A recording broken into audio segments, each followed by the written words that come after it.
A woman who could resurrect the dead was locked in the basement for hundreds of years. Greedy people wanted to use her to make money, but they ended up suffering horrific backlash. Late at night, a man named Neil knocked on the door of a bar in a hurry. He took out $2,000, hoping to use the witch's power to see his deceased wife. However, the bar owner ruthlessly rejected him, and Neil had to leave disappointed. As soon as Neil left, the owner recorded his last words in front of the video camera. A witch was imprisoned in the basement, bound by the house. As long as your name is on the house deed, you are her guardian. The only task of the guardian is to isolate the witch from the outside world, and tonight he was going to perish with the witch. Then, the owner spread gasoline in the basement and tied the witch to a chair, ready to turn to ashes with her. But moments later, the owner, engulfed in flames, screamed and crawled out of the basement, while the witch remained unharmed.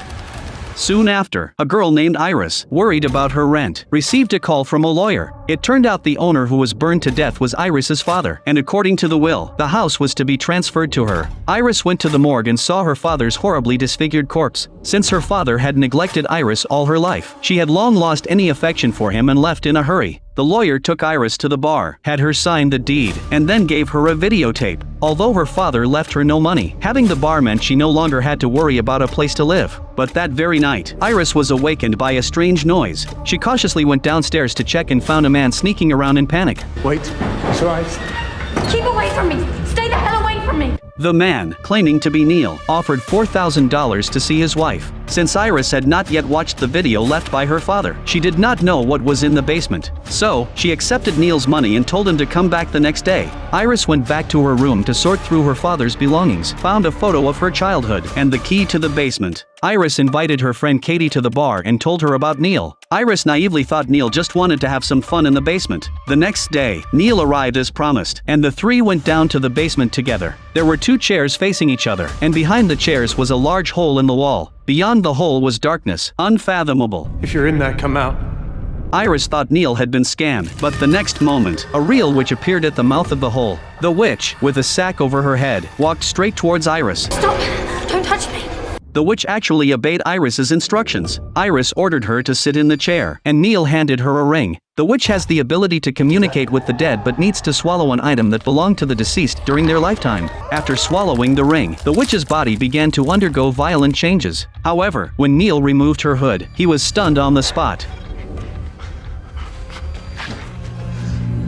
No, I can't. He wanted to see his wife, Sarah, but the summoned person turned out to be his mother. It turns out that the ring was originally his mother's, and Neil gave it to his wife, Sarah, after getting married. With things having come to this point, there was no choice but to accept the mistake. Neil asked his mother why she committed suicide, but she just lowered her head and cried. Moments later, the crying stopped abruptly, and the mother suddenly changed her expression. She said it was all because of Neil that she committed suicide. Neil ruined her life. She never wanted to be Neil's mother. Every day she lived with Neil, she wanted to die. And you owe your mother a kiss. The mother stretched her neck and leaned in, scaring Neil into retreating. When he looked back, the chair was empty. As he looked around for her, the mother suddenly appeared and pinned him to the ground, spitting a large amount of liquid on his face. In a critical moment, Iris picked up a cloth bag from the ground and put it over the witch's head, stopping her. Then, the witch spat out the ring. Get back there! The witch obediently listened and returned to the black hole. Iris and Katie were scared by what had just happened, and they wanted to drive Neil away. Neil pleaded for another chance. He just wanted to see his wife, and he was willing to pay whatever Iris wanted. Iris, still in shock, ignored him. After Neil left, Iris and Katie watched the video left by their father. They then learned about the witch. Whoever's name is on the deed, the witch will obey. The homeowner can use the witch to communicate with the deceased, but each session cannot exceed 2 minutes. Otherwise, the witch will break free from control. Moreover, the longer the communication with the witch, the more powerful she becomes, eventually consuming your consciousness. If you try to leave, sickness and death will follow you.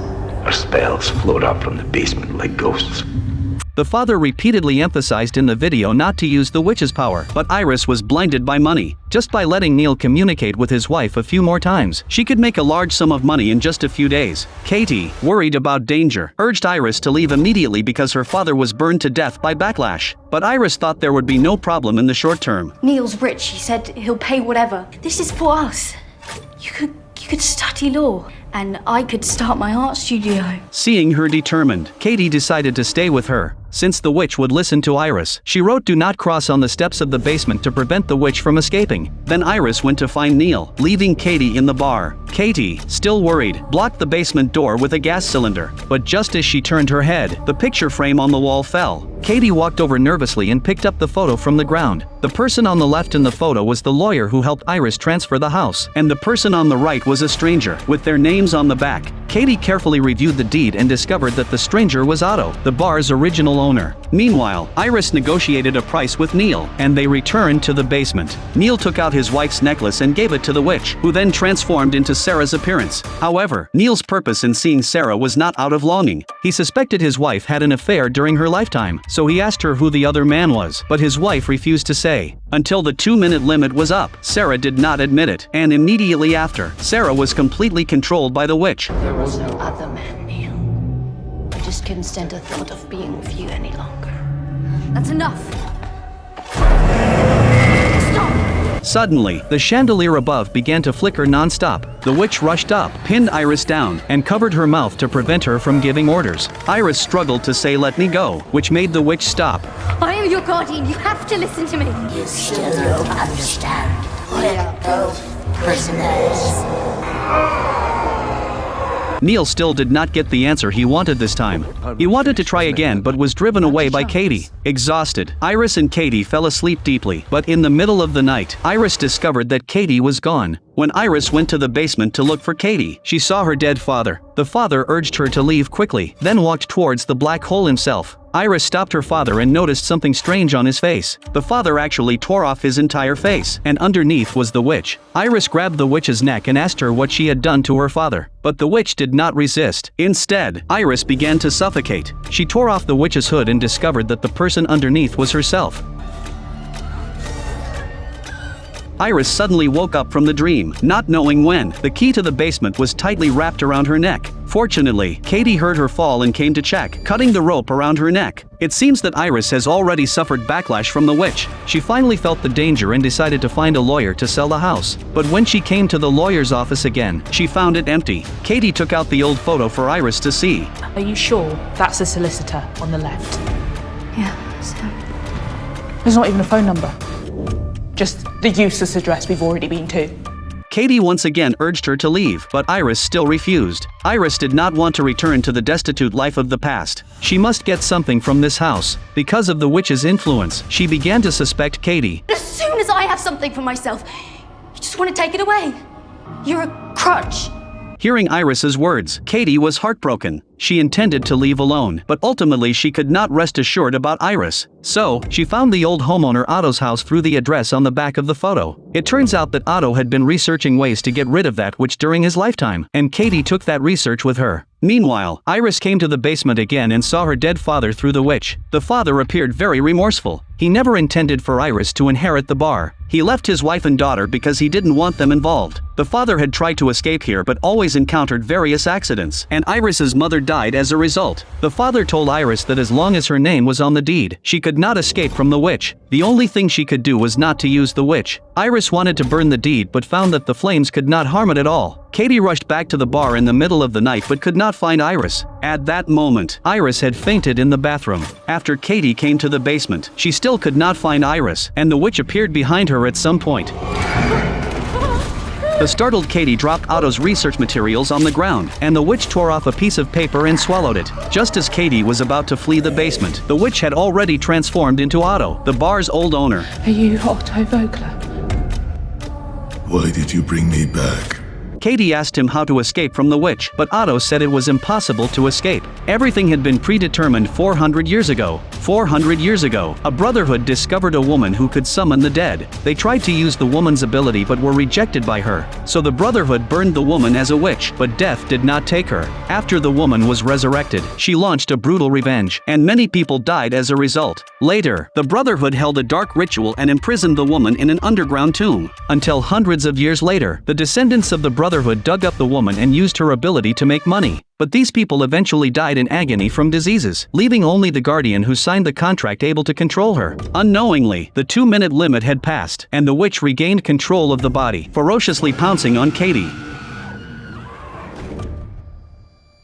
After being woken up by the vibration of her phone in the morning, Iris heard Katie's call for help. Iris immediately went to the basement, and Katie's cries for help came from the black hole. She remembered her father's warning to stay away from the black hole, but after hesitating for a moment, she still went in. Iris walked through the complex caves and finally found Katie. On the way back, Iris suddenly discovered a corpse and went forward to check, only to find that it was the dead Katie. Obviously, the Katie standing behind her was the witch in disguise. The witch no longer pretended and revealed her true form. Katie, terrified out of her wits, quickly fled the black hole, just in time to meet Neil, who wanted to see his wife again.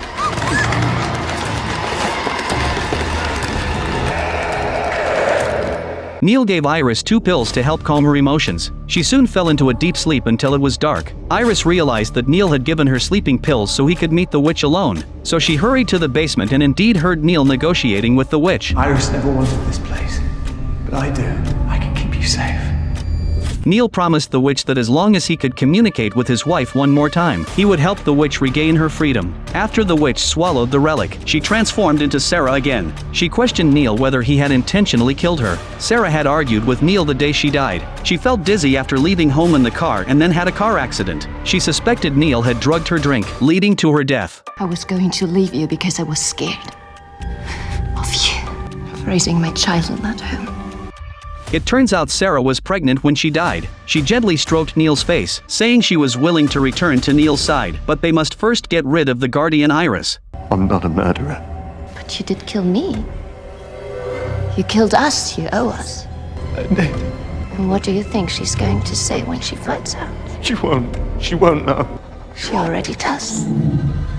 Neil turned his head and discovered the peeping Iris and immediately chased after her. Iris wanted to call the police but found no signal on her phone. She escaped to the rooftop through the window but was soon caught by Neil. Iris cried and begged Neil to let her go. She was willing to hand over the deed to Neil and change it to his name. But Neil, afraid that his involvement in his wife's death would be exposed, decided to silence her. In desperation, Iris picked up a tile and smashed it on Neil's head, then ran towards the fire escape, but she was still a step too slow. Please.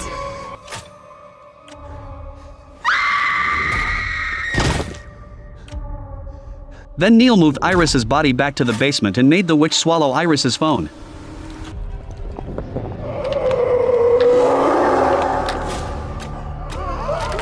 The person under the hood turns out to be Iris, and Neil argues that he had no choice but to kill her. He thought it was very foolish of Iris to have this magical ability and not use it. If Iris had transferred the deed to the house to him, he could certainly have capitalized on the witch's value.